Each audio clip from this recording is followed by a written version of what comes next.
बचपन सुरक्षित, समाज विकसित।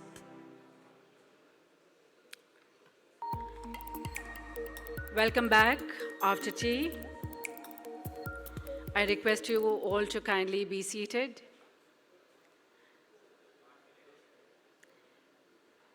Well, in today's dynamic and unpredictable business environment, the ability to navigate disruptions and swiftly recover is of paramount importance. Our distinguished panel of experts will shed light on exploring strategies to ensure resilience, adaptability, and sustained operations in the face of challenges.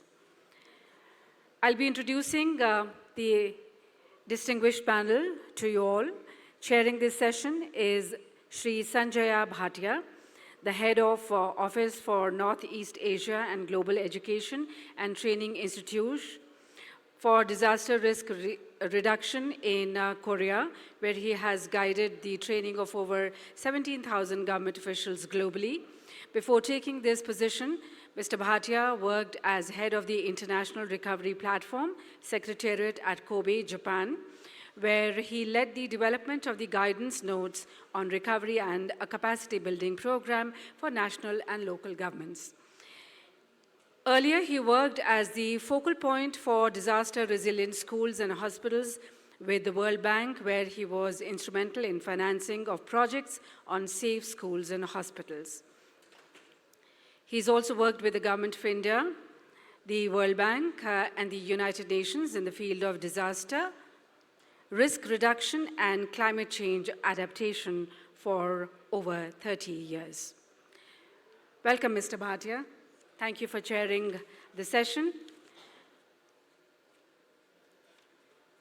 We were supposed to be joined online by Dr. Suryani Siddiq Motik. If she's there, I'll be introducing her. Mr. Suresh Raju P.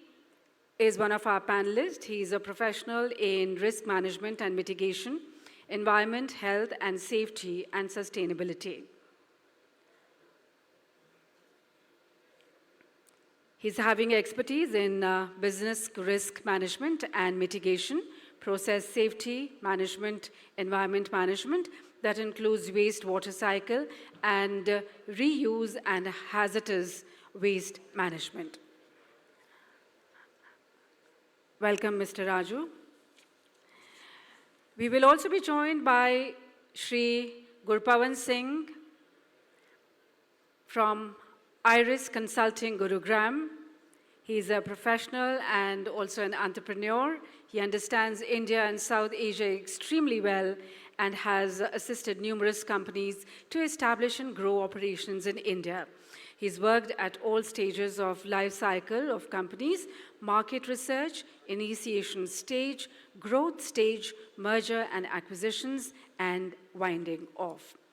Shri Gurpavan Singh Ji is welcomed on this stage in this panel, and we will also be joined by Mr. Shankar Subramanian, a professional with over 20 years of experience in corporate India across technology, consumer durable, and industrial sectors. During this period, he has developed a deep understanding of the Indian business environment, successfully built profitable businesses in both MNCs as well as Indian companies, including startups, with strong focus on team building, environment, and stakeholder management, managing strategic challenges, and excellence in execution. Over to the chair for conducting the session. Thank you. Introducing the panel. So let's get straight to the task at hand. We want to discuss with all of you a little different perspective, looking at risk reduction and what is the value it adds for a private sector entity.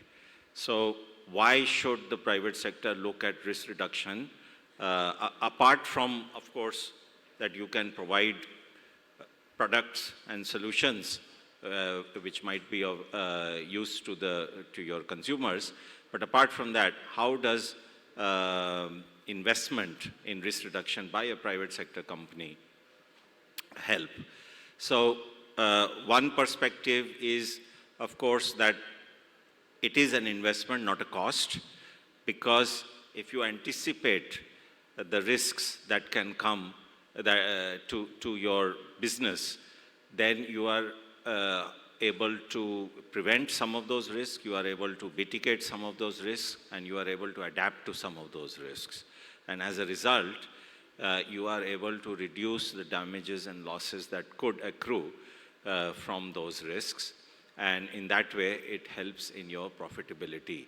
There are lots of examples around the world. I'll just say one quickly. In 2010, in a microchip factory owned by Philips in the USA, there was a fire caused by a lightning strike, and there were two major clients, Nokia and Ericsson.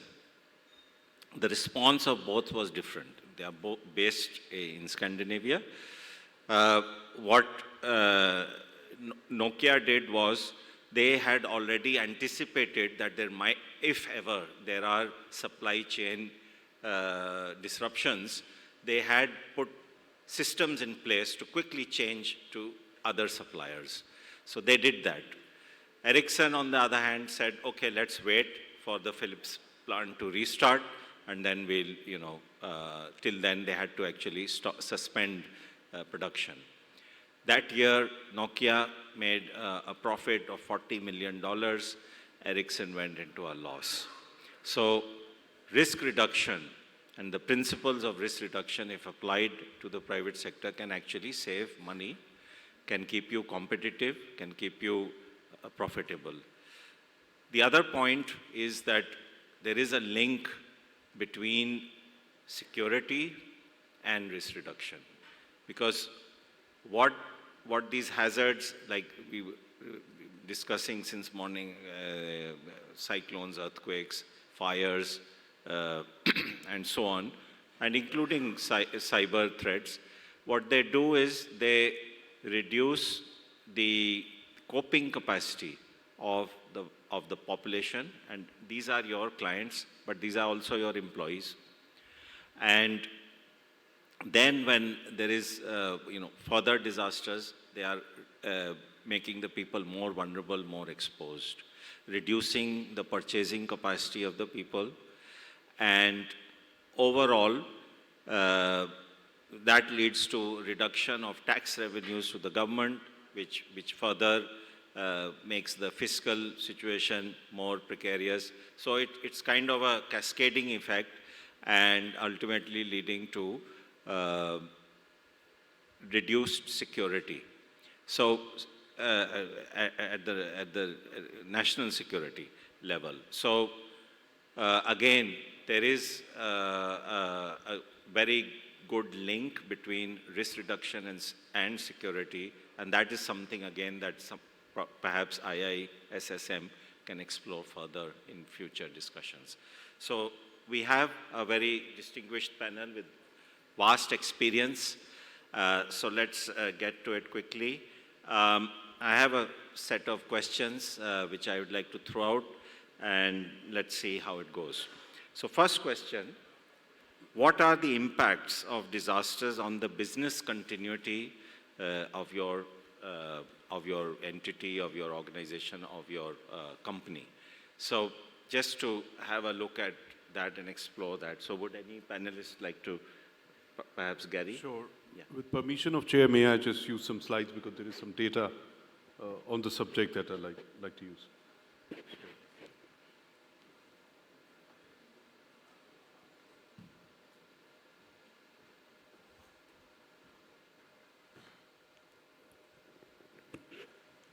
Good evening, everybody. Thank you to IISSM for organizing another brilliant seminar, very thought-provoking as every time it is. And it also brings a huge pleasure that such stalwarts and professionals, not only on the stage, but even in the room, including Jan Sagar, Colonel Garewal, Ram, Kanse, and everybody being here. It's really a huge wealth of knowledge in the room. That's great to know. So when we're looking at business continuity and linking it to risk and linking it to further security. Well, all this definitely forms a very, very vicious circle, impacting life safety, impacting profitability, impacting reputation. And somewhere or the other, in my personal assessment, this is a subject which has been far ignored than the importance it deserves. If you look at some of the, we can move faster, please go to the next slide for data. If you look at some of the data which is impacting, and in terms of monetary value, the business disruptions, supply chain disruptions, even some of the minor issues. We've been focusing too much on disaster. Yes, that's the theme. But for a professional on ground, if you have 20,000 seats of BPO, even a road delay, not letting these people come in time at office, 2 hours of delay, there are few millions of dollars lost within that. Apart from the reputation loss and subsequent losses that you'll suffer as well. Go to the next slide, please. And at the same time, when we are looking at some of the data points here, you'll notice 82 trillion pandemic loss, cyber attacks leading to 6 trillion, climate change 143 billion. Maybe that's the reason climate change is more of a theme, but cyber attacks will be because that's also going up. Suez Canal blockage alone was leading to $10 billion loss a day. And if you look at this data, this is far more severe than what even terrorism is doing to you. But if you look at the resources, we security professionals are busy putting far more resources thinking about terrorism, whose probability regularly going down, at least thankfully for this country. But whereas these disruptions, when we talk about, they're almost on daily basis. And if you're going to look at the boardroom discussions, they are more on numbers rather than the psychological impact which we may feel because of terrorism or other large issues which are far more dear to us. So that's where the business continuity and not having disruptions is far more critical function we all need to think about and perform, because the challenges are huge. Business impact is huge. Please put the next slide. Now, this is from a McKinsey report. You cannot get better than that when it comes to data and analysis. And it talks about the supply chain disruption losses equal 42% of 1 year's earning. 42% of 1 year's earning. Can you imagine that? And this is hardcore, concrete data coming out of a McKinsey report, not less. And if you look at the various sectors, aerospace, the commercial one, has even faced up to 66% of their EBITDA losses. And this is about 1 decade of data being picked up. And as we've been discussing from morning, the total number of disasters going up, disruptions going up, supply chains causing issues, I only see these numbers going up in terms of percentage, up in terms of impact they're going to make. So I think that's where this subject lies. So it's not only a philosophical aspect of we thinking about the climate change, we thinking about less disruptions, we feel this is future. No, this is present. We're already facing it. Maybe we are not attuned to it. Maybe we are not thought enough about it. So I think somewhere or the other, as I know a lot of people in the room are more of security, less of business continuity. But I think even as security, you need to pick up this skill of resiliency and business continuity. Here's the impact. This is what our CEO wants to see, that how we will make the positive impact using our own functions, our own skills, our own teams, our own tools, our own technologies. So I think that's maybe just wanted to highlight data. I know there are eminent panelists who have wonderful solutions. They have implemented solutions. So we look forward to discussing more on that. Thank you, Garry. I think it's a very important point that looking at your supply chains is also a path for reducing the risks and achieving more resilience. Yes, please, Shankar.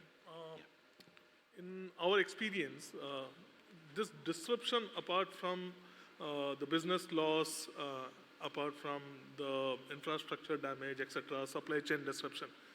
Another major area we have seen it is impacting is your employees. We have seen it impacting during a situation like pandemic. We see a massive employee displacement which has happened. There was a huge migration of employee from the place they were working to the place they have moved. Now bringing back all of them together is a major challenge which even today, I think most of the organizations are facing in a given environment.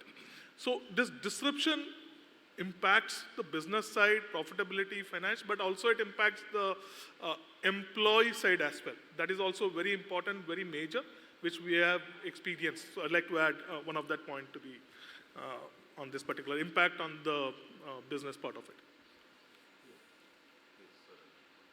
Yeah, I think. Hello. Yeah. I think taking Mr. Shankar point, I think I am from pharma industry, and our own example, I think let me just brief about it. So he was talking more about the employee displacement. Yes, I think it is 100% true. Very recently, we have one of the pharma plants in Sikkim, northeastern state. Okay, I think as you know it very well, and very recently there was a glacier melt, and which has damaged the, most of the people may not be aware of that, which has damaged the down the line hydroelectric dam. Okay, because of that, what happened? Huge gush of water. So unprecedented inflow of water, it has gushed into the entire part of the Sikkim city. Okay, so because of that, what happened? The residential areas, not only residential, even at the time of setting up the manufacturing plants in Sikkim, because of some reasons or whatever it is, government allowed some of the pharma companies to set up their units just beside to river bank. Okay, I think you must have seen all those reports in the electronic and print media. So, though the industries which are just beside to river bank, those are totally damaged. Believe me, sir, totally damaged. So, what I think at the time of, as a business risk officer, at the time of setting up our own plant, what when the subject has come to us, what we have recommended to management is, instead of, at that time we were also getting the piece of land given by the government just adjacent to river bank, but we did not allow it. We did not go for it. We took the plant where the higher elevation is there. It saved us a lot. So taking Mr. Sanjay point a bit is employee displacement. Yes, because of that floods and everything, very recently during that time, we faced that employee displacement. Around 20% of the people, they fled. Not only contractual workers, even permanent employees as well. Reason being, that entire road infrastructure got damaged. Commuting to not only my own manufacturing plant, even other manufacturing plants are pharma, because Sikkim is 99% is occupied by pharma. So road connectivity has gone total. Okay, so to mitigate that risk, what we are doing right now, we are seriously thinking of having our own residential quarters very close to one manufacturing plant. So that since we are at a higher elevation, risk level is very less. At least, yes, I think we are safeguarding our employees and we are taking care of employees. Yes, I think business disruption is not there. And to a few more points are, what we have been doing is, so that is one, and at the same time, because as I said, because once I think road connectivity is gone, in case of emergency, during that time, what to do? Even though that factories are having their own fire hydrant, that is fire prevention and protection system, what we are doing right now is we are going ahead with our own fire tender. Fire tender means, I think, so what we can see in the government-owned fire tenders, we want to have our own fire tenders. Even though government supply is cut off, emergency services, when they cannot come to that place because of the disruption in the road connectivity, yes, I think we can safeguard our plants. And at the same time, what we have done it is, very recently, because this is our own example, And not only now, for the past 4 to 5 years, because of rainy season and everything, and landslides takes place and everything, what we do normally is particularly during rainy season, we keep the food stock supply ready within the factory premise. Of course, with due approvals and everything, in case of emergency, employees cannot move out of that one.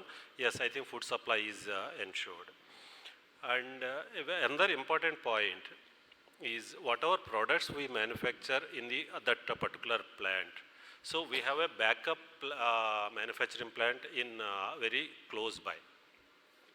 So that products which are very essential for the human mankind, suppose we are not in a position to supply that medicines. Yes, I think immediately that products can be manufactured in our own manufacturing plant, even in the nearby area. So that is the one mitigation measures what we have taken it. And yes, supply chain, very important. I think he was talking about Mr. Singh was talking about the supply chain. And once I think we identify those, I think during this time, weather forecast or whatever it is, if we can keep the supply chain material, raw material or whatever it is, maybe next 15 days or 20 days in hand. Normally we have maybe 1 month, 1.5 months, maybe 15 or 1 month more, supply chain is kept ready. I think it will take care of the entire, not to disturb any manufacturing operations at large. And very important aspect what we have done it, sir, because this is not in Sikkim plant what I am talking about.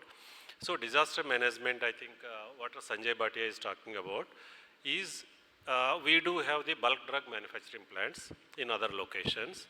So we developed our own green book, sir. It is called, we call it as a green book. Okay, suppose for example say one of the very hazardous chemical, for example say class A petroleum solvent which is transported from the Mumbai port, Jawaharlal Nehru port to my Rajasthan plant, for example say. So during the transit, what are the areas that vehicle is covered, getting transported. So we have a green book ready and which is given to all the transporters and contractors. So in case of emergency, immediately what are the district magistrate number is there, nearest police station number is there and everything. So those fellows can be contacted immediately. And very stringent measure is he cannot divert the vehicle. The pathway is very clearly mentioned in the even agreement copy also. He cannot take such type of hazardous carrying material vehicle to other areas. For example, say, okay, from the highway, my residence is only 4 kilometers away inside. So he is not supposed to take the vehicle inside. So he has to follow the path and everything. Yes, in case of an emergency, yes, I think we could witness it. So that green book helped us a lot by taking all the remedial measures and everything. So this is all about business continuity and what we adopted and disaster management. Thank you, sir.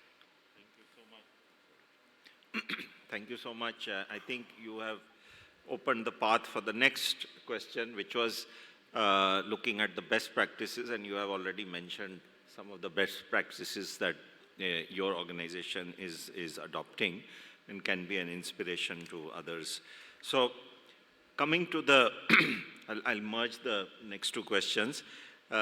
Firstly, to look at what steps do you suggest, the panel, based on your experiences, what steps do you suggest for other companies who are in the audience to take so that they can reduce the risks, and also which best practices would you like to offer to the audience so that they can also be inspired by it? So anyone in Shankar, please. Very interesting topic. Is actually speaking, you look at it from a business point of view, what is required to be done. We are in a very dynamic environment. There is no second thought on that. The amount of disruption which can come at any given point of time from multiple angles, it's too difficult to predict, but there can be certain amount of planning which can help to handle that in a most matured manner. That's what I personally believe. One of the key areas, the best practice which is required to handle any critical situation, any situation where requires immediate attention. One is you need to train your employees and make them aware about various situations. And this was clearly evident.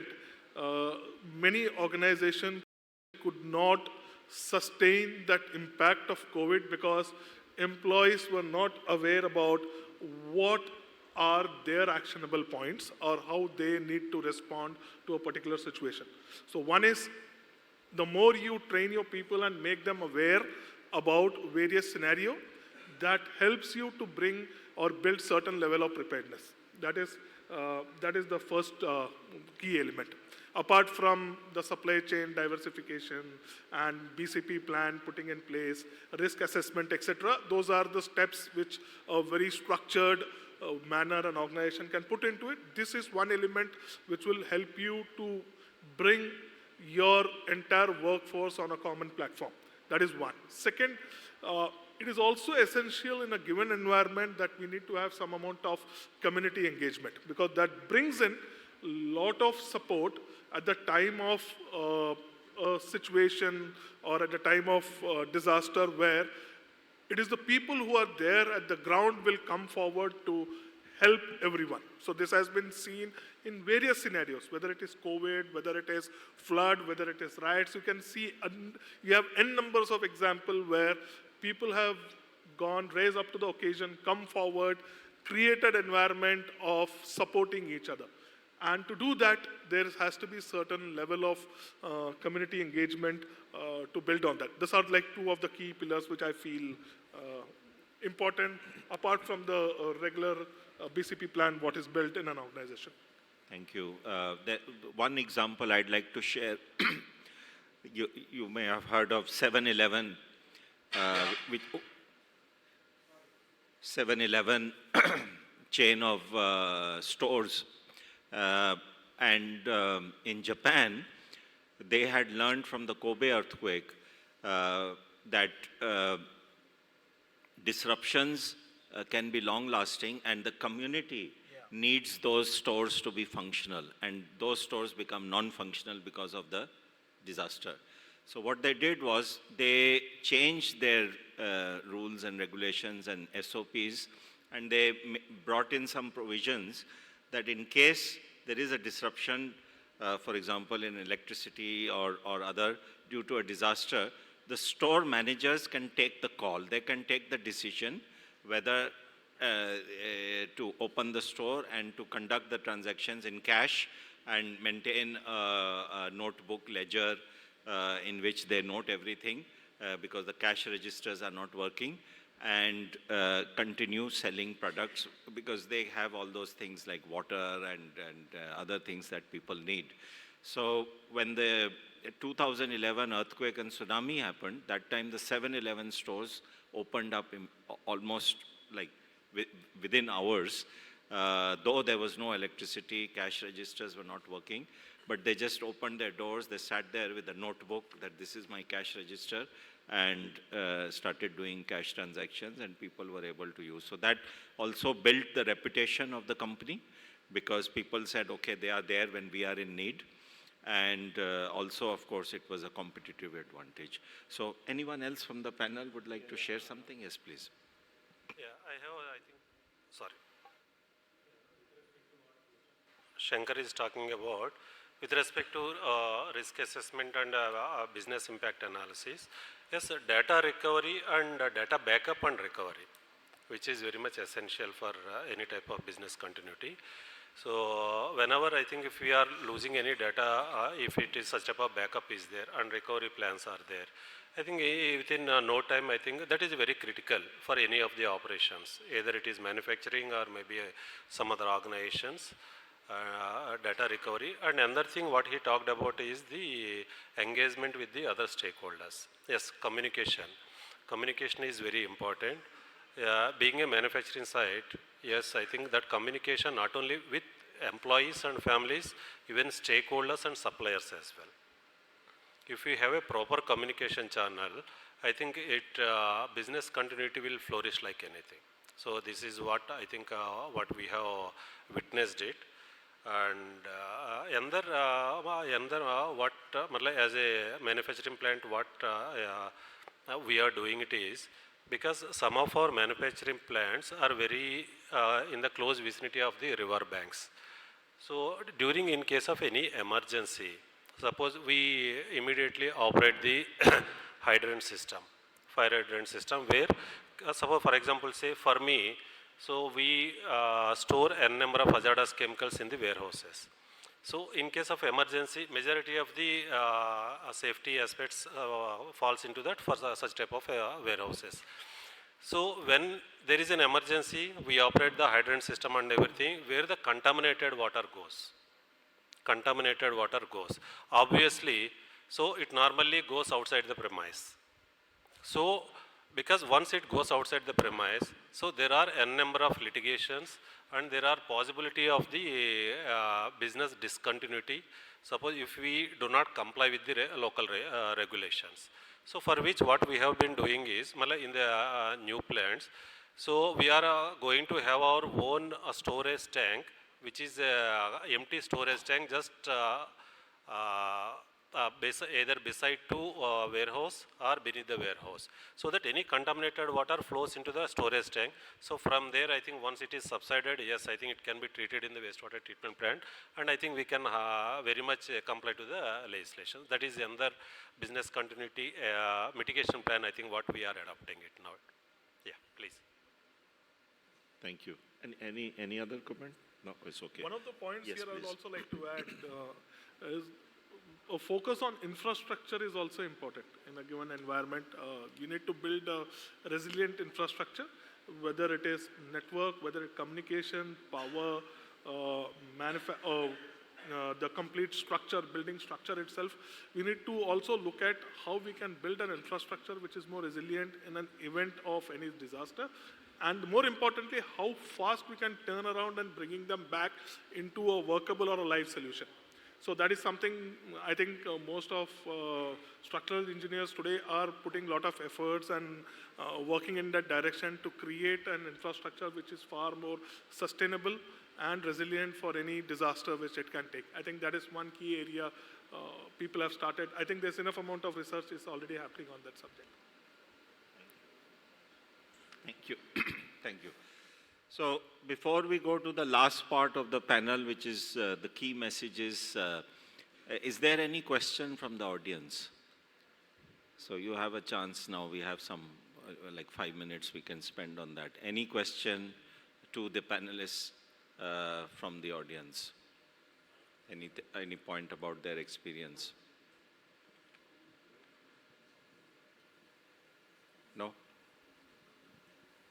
No? Okay. So let's go on then. So basically, what has come up. Anyway, if you think of a question, just raise your hand.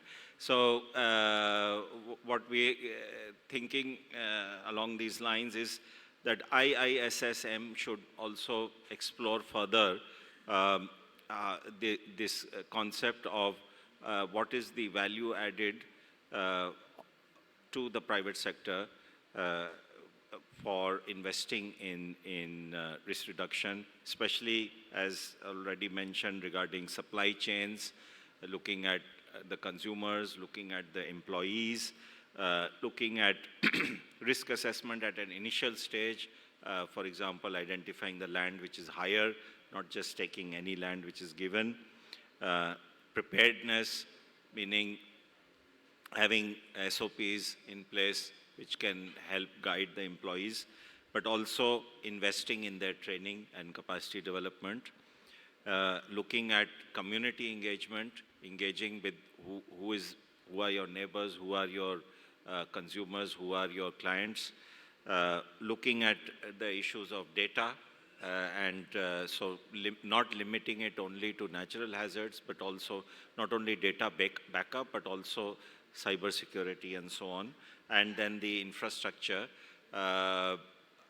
which you can invest some on redundancy for yourself, but basically you depend on the public sector for the infrastructure. So having that public-private partnership which can ensure this important dialogue between government and the private sector to ensure that all the infrastructure issues are tackled.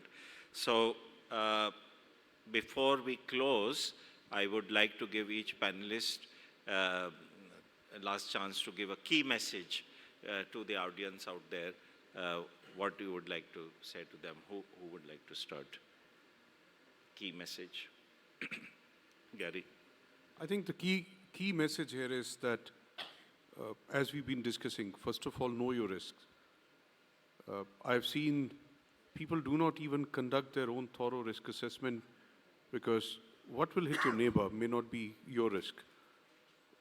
Even the location, the type of industry you are in, everything is intertwined. If you do not do your thorough risk assessment, you never know where your priority lies. So I think that's the base you need to start building with. And the next step itself will be given by the first step. Once you know your risk, you know your prioritization, you know where to focus, then your mitigations will flow out of your own risk assessment. Then it's only a challenge of who signs off on what type of risk, rather than a challenge of we're not knowing what we are doing. So I think that's the base. And a lot of organizations forget the basics and don't even get the base right. And then obviously you'll go in the wrong direction.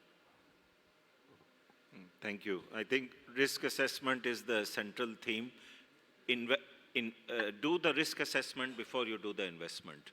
And if the investment already done, still do the risk assessment so that you can mitigate potential hazards which can disrupt in the future. Yeah, I think to take it forward what Mr. Major Singh was talking about. So with respect to risk assessment and business impact analysis, I think once it is done, actually normally in organizations, normally it is done, due diligence is done before taking up any activity. Okay, due diligence is a must. And at the same time, whatever risk analysis we do it, let us go for the micro level. Well, stepwise, what is activities and what are the sub-activities, like that.